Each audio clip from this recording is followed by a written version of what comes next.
Honorable député de Berthier-Masquinongé.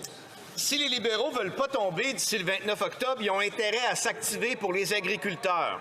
Le projet de loi C-282, d'un seul article, qui protège la gestion de l'offre, est paralysé au Sénat depuis plus d'1 an. Pourquoi? Parce que Peter Beam et Peter Harder, deux petits monarques non élus, tous deux nommés au Sénat par les libéraux, bloquent volontairement un projet de loi pourtant appuyé par la majorité dans cette Chambre. Est-ce que les libéraux vont s'assurer que les sénateurs respectent la démocratie et adoptent 282? Bravo!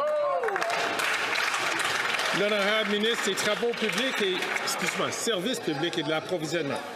Merci, Monsieur le Président. Le Parti libéral a toujours soutenu la gestion de l'offre au Canada. D'ailleurs, c'est le Parti libéral, un gouvernement libéral, qui a mis en place la gestion de l'offre il y a déjà plusieurs années. Nous avons toujours été là derrière les fermiers.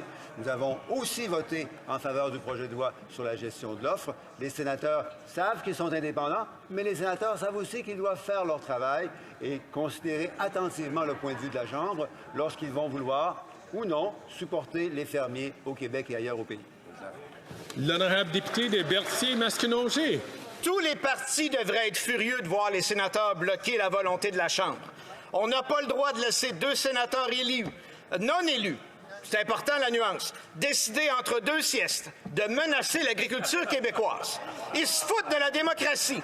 Ils se foutent des agriculteurs, ils se foutent des 6 000 entreprises québécoises, ils se foutent des 100 000 emplois au Québec, ils se foutent des Québécois, ça suffit. Alors, j'en appelle à tous les partis, puis je vous le dis, les producteurs écoutent. Est-ce qu'ils vont prendre le téléphone et dire à leurs sénateurs de respecter la démocratie et d'adopter la loi? Bravo!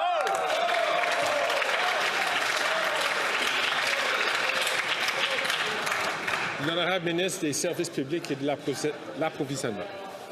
Merci, Monsieur le Président. Je me suis déjà prononcé il y a quelques instants sur le fait que le Parti libéral, le gouvernement libéral, a toujours été derrière la gestion de l'offre pour protéger les fermiers du Québec et les fermiers de l'ensemble du pays. Nous l'avons démontré à plusieurs reprises, y compris lors des négociations difficiles avec le président Trump. Nous avons tenu notre bout, nous avons insisté, nous avons gagné avec le président Trump pour protéger les intérêts des fermiers au Québec et partout ailleurs au pays.